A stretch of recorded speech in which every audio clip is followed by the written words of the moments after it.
सबको जय यीशु। प्रिय भाइयों और बहनों, पुण्य शुक्रवार के इस पावन दिन में हम उस क्रूसित प्रभु की ओर अपनी दृष्टि उठाएं। उस क्रूस से बहती दया और अनुग्रह को स्वीकार करें। उस क्रूस के सामने अपने आप को समर्पित करें, उसके शरण में जाएं।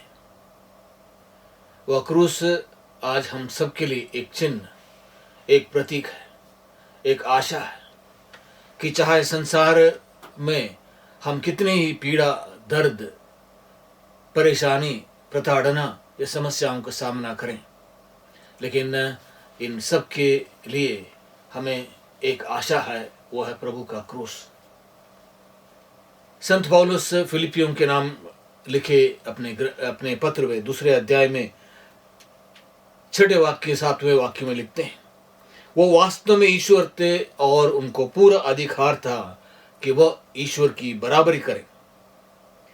फिर भी उन्होंने दास का रूप धारण कर तथा मनुष्यों के समान बनकर अपने को दीनहीन बना लिया, और उन्होंने मनुष्यों का रूप धारण करने के बाद मरण तक, क्रूस मरण तक अपने आज्ञाकारी बनकर अपने को और भी दीनहीन बना लिया। जब हमने ख्रिस्त जयंती पर्व मनाया था तो हमने ये सुना कि ईश्वर ने संसार को इतना प्यार किया कि उसने उसके लिए अपने इकलौते पुत्र को दिया। संत यूहन्ना लिखते हैं, प्रभु ने आकर हमारे बीच में निवास किया। ईश्वर हम लोगों से इतना प्यार करते थे कि ईश्वर इसका अनुभव करना चाहते थे कि इंसान बनने का मतलब क्या है, एक मानव बनने का अर्थ क्या है। वे सिर्फ स्वर्ग में बैठकर हमें एक संदेश नहीं दे रहे थे, लेकिन हमारे बीच में आकर निवास करते हुए उन्होंने मनुष्य बनने का मतलब, मनुष्य बनने का अर्थ और मनुष्य बनने का अनुभव उन्होंने प्राप्त करना चाहा। और आज ये पुण्य शुक्रवार के दिन उन्होंने क्रूस तक अपने को खाली करते हुए हम सबको ये संदेश दिया कि चाहे हमारा जीवन कितने ही गर्त में क्यों न जाए, चाहे कितने ही परेशानी समस्याओं से हमें क्यों न गुजरना पड़े, हमें ये याद रखना चाहिए कि हमारा ईश्वर, हमारा प्रभु इन सभी परेशानी, सभी समस्याओं और हर तरह की मुसीबतों से पहले गुजर चुके हैं, और उसमें से जीतकर हमें ये संदेश दे रहे हैं कि ये क्रूस का रास्ता, ये कलवारी का पहाड़ हमें उस मुक्ति की ओर, हमें उस अनंत पुनरुत्थान के जीवन की ओर ले जाता है। जब हम ये सुनते हैं प्रभु ने अपने आप को खाली किया, इसका क्या मतलब है? जरा एक और उस क्रूस, कलवारी पहाड़ पर क्रूस पर टंगे उस प्रभु के निर्जीव शरीर की ओर देखें। दोपहर से लगभग तीसरा पहर तक उन्होंने अपना जीवन अपने स्वर्गीय पिता को समर्पित किया है। अब वहां लगभग एक तरह की वीरान सी, एक नीरव सी शांति है। ये शांति अंदर की आत्मा की नहीं, लेकिन एक दुख की, एक दर्द की, कि ईश्वर इस संसार में आया और मनुष्य ने उसका तिरस्कार किया है और उसे क्रूस पर लटकाया है। अब वो ऐसा लगता है कि सब कुछ उसे छीना है, वो असहायक है, निस्सहाय है, उसकी गरिमा, उसका गौरव उससे छीन लिया गया है। उसका उपहास करती हुई भीड़ के सामने वो एक शब्द भी नहीं बोल पा रहा है। उसके मित्र, उसके बैरी कोई भी उसके साथ नहीं है। वहां कुछ भक्त स्त्रियां हैं, माता मरियम है और योहन है। जो शिष्य ये दावा कर रहे थे, जो पेतरुस ये दावा कर रहा था कि चाहे बाकी सभी आपको छोड़कर जाएं, मैं आपके लिए जीवन देने के लिए तैयार हूं, मैं आपको कभी तिरस्कार नहीं कर सकता, वो पेतरुस अभी यहाँ कलवारी के नीचे, क्रूस के नीचे नहीं है। प्रभु की ख्याति, प्रभु की प्रतिष्ठा, ये सब कुछ उससे छीन ली गई है। एक समय था जब वो प्रभु को देखने, प्रभु को स्पर्श करने के लिए भीड़ की भीड़ उनके पीछे पड़ती थी। यहाँ तक कि प्रभु को बैठकर या खड़े होकर उनसे बात करने की जगह नहीं थी। कभी वो नाव पर बैठकर लोगों से बात करते थे। यूहन्ना के 6 अध्याय में हम लोग पढ़ते हैं, प्रभु के 5 रोटियों के चमत्कार के बाद लोग उनको ढूंढ कर जाते हैं और उनसे पूछते हैं, प्रभु आप यहाँ कब आए? कि प्रभु गलीलिया समुद्र के पार होने से पहले लोग पैदल ही चलकर उन्हें ढूंढकर उससे पहले दूसरे तट पर जाते हैं। उनकी सफलता उनसे छीनी गई है। लोग, एक समय था जब लोग सोचते थे उनके चमत्कारों को देखकर, और जितने लोग उनके पीछे आते थे ये देखकर समझ रहे थे कि अब वो ईश्वर का राज्य लगभग आ ही गया है, अब सब कुछ बेहतर होगा। लेकिन अब वो उस क्रूस पर टंगे हुए सबको एक ऐसे उलझन में डाल के चले गए हैं कि अब क्या है। उनकी विश्वसनीयता उनसे छीन ली गई है। एक समय था कि जो वो प्रभु कहते थे, मुझ में विश्वास करो, मैं हूं जीवन की रोटी, मैं हूं जीवन, मैं जीवन देने आया हूं, ये बार बार उन्होंने कहा।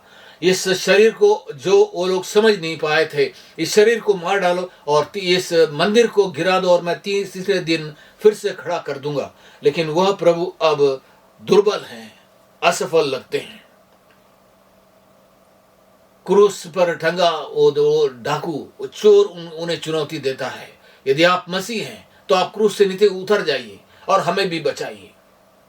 प्रभु उसे उत्तर देने के हालात में तो हैं, लेकिन उत्तर नहीं देते हैं।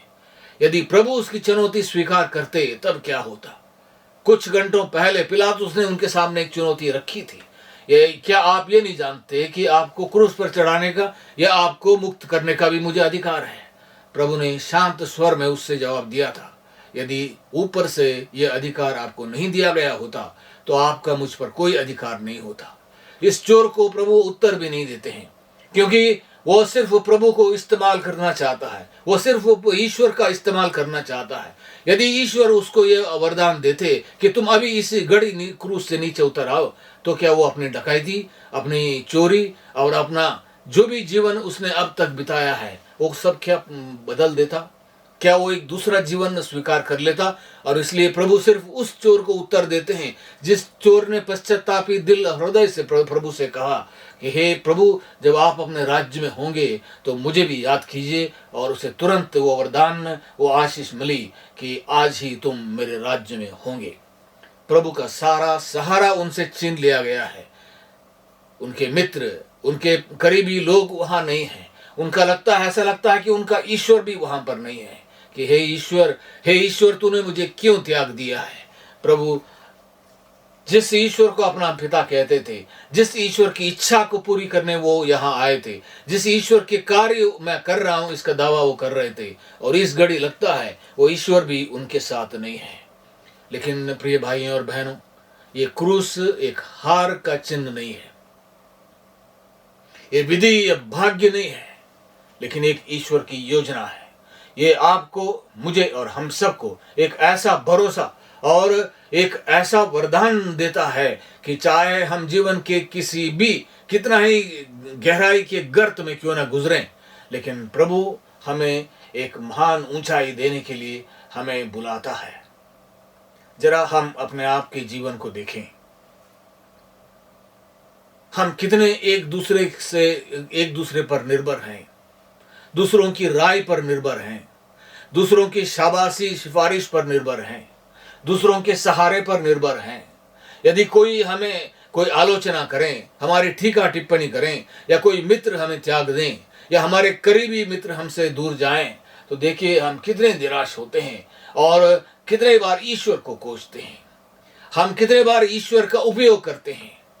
जो कर्म कांड एक तरह का हम करते हैं, जो पूजा पाठ, जो हमारे मिस्सा बलिदान, यूकरिस्त, हमारी आराधना, हमारे क्रूस की यात्रा, क्या ये सब हमें उस क्रूस के करीब लाता है? हम अंग्रेजी में 2 शब्दों का इस्तेमाल करते हैं, क्रॉस और क्रूसिफिक्स। क्रूस और क्रूस मूर्ति। क्रूस मूर्ति का मतलब एक तरफ उसमें एक आदमी, एक व्यक्ति प्रभु यीशु टंगा हुआ है, और दूसरी तरफ वो खाली है।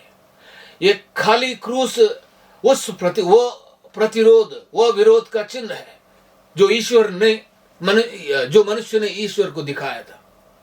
हम विधि विवरण की ग्रंथ के 30वें अध्याय में पढ़ते हैं, ईश्वर ने कहा, मैं तुम्हारे सामने जीवन और मृत्यु दोनों रख देता हूं, जीवन चुन लो ताकि तुम जीवित रहो। प्रिय भाइयों और बहनों, हम किस तरह का जीवन चुनते हैं? मैं पिछले 3 साल से एक नशा मुक्ति केंद्र में कार्य करता हूं। अब तक लगभग 90 के आसपास लोग वहां आ चुके हैं और सबके सब में एक ही समानता है, ये लोग मौत को चुनते हैं। अभी 1.5 महीने पहले वहां आके 2 बार कम से कम 1 महीना रुक कर गया हुआ आदमी ने 20 दिन पहले आत्महत्या कर ली। इसमें कोई आश्चर्य नहीं रहा, क्योंकि जीवन भर ये व्यक्ति सिर्फ अपने ही सुख, अपने ही वासना की पूर्ति, अपने ही इच्छाओं की पूर्ति में लगा रहा। 2 व्यक्ति, एक आदमी शराब, वहां जाने के बाद फिर से शराब पीना शुरू किया, लिवर सिरोसिस से मरा। एक और आदमी हार्ट अटैक से मरा। जो लोग वहां पर आते हैं, 95 लगभग 75% के आसपास लोग जाने के बाद फिर शराब के लत में लग जाते हैं, क्योंकि इनकी जो संवेदनशीलता है वो मर चुकी होती है। उनको अपनी पत्नी, अपने पिता, अपने माता, अपने पुत्री, अपना पुत्र, अपने पड़ोसी, अपने परिवार के, इन सब से कोई मतलब नहीं रहता है। जब आपको कोई बड़ी शल्य चिकित्सा करना हो, कोई बड़ा ऑपरेशन करना हो, तो डॉक्टर आपको ऐसे इंजेक्शन देते हैं जिससे आपको दर्द महसूस नहीं होता है। इन लोगों ने अपने आप को शराबियत का, नशा का ऐसा इंजेक्शन लगा रखा है कि उनको दूसरों की परेशानियां समझ में नहीं आती हैं। शराब छोड़िए, आप बाहर के आज के दुनिया में देख लीजिए कि हम सब ने अक्सर ऐसे इंजेक्शन लगा रखे हैं कि हमें दूसरों का दर्द, दूसरों की परेशानी हमें, हमारी भावनाओं में, हमारी आत्माओं में हमें स्पर्श नहीं करती। यदि आप किसी को प्यार करते हैं तो क्या आप दूसरों को घटिया सामान देते हैं? यदि आप अपने पत्नी, अपने पति, अपने परिवार से, अपने पड़ोसियों से प्यार करते हैं, क्या आप दूसरों के जीवन के स्तर को नीचे गिरा देते हैं? आप क्या अपने घर में, अपने परिसर में, अपने कार्य क्षेत्र में दूसरों को एक निम्न दर्जे का जीवन स्तर प्रदान करते हैं? Are you giving low quality of life to others? Are you offering what kind of a quality of life that I am offering to others?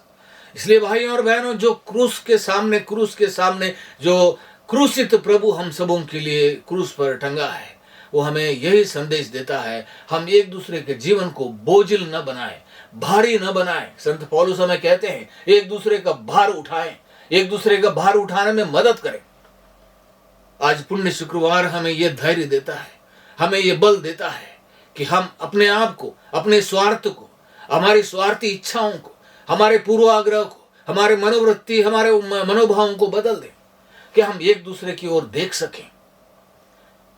प्रभु यीशु कहते हैं यूहन्ना के 12वें अध्याय में, जब तक गेहूं का दाना मिट्टी में गिरकर नहीं मर जाता, वो अकेला ही रह जाता है।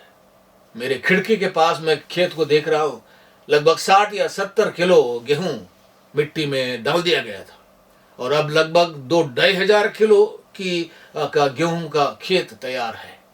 लेकिन ये 60-70 किलो गेहूं अगर नहीं मरता तो ये 2000 के ऊपर किलो का इतना गेहूं पैदा नहीं होता।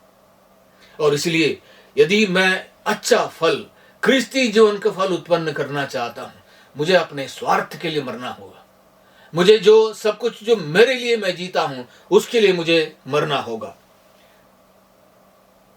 संत पौलुस फिलिपियों के नाम के 3 अध्याय में लिखते हैं, वाक्य 10 में, मैं यह चाहता हूं कि मसीह को जान लूं, उनके पुनरुत्थान के सामर्थ्य का अनुभव करूं और मृत्यु में उनके सदृश बनकर उनके दुख भोग का सहभागी बन जाऊं, जिससे मैं किसी तरह मृतकों के पुनरुत्थान तक पहुंच सकूं। प्रिय भाइयों और बहनों, प्रभु का क्रूस आस उस कलवारी पहाड़ पर से हमें वही आशा, एक नई उमंग, उत्साह से भरना चाहता है। प्रभु का क्रूस पुण्य शुक्रवार निराशा की एक प्रतीक नहीं है, वो जीवन के अंत का प्रतीक नहीं है, वो एक नए जीवन का प्रतीक है। वो इस साहस, इस उम्मीद, इस आशा का प्रतीक है जो आप और मैं जी सकते हैं, जो एक दूसरे को दे सकते हैं, एक बेहतर समाज के लिए, एक बेहतर परिवार के लिए, एक बेहतर समुदाय के लिए, जहां मुझे मरना होगा, मेरे स्वार्थ के लिए मरना होगा और मेरे अभिमान के लिए मरना होगा, ताकि मैं एक नए जीवन के लिए प्रभु के साथ जी उठूं।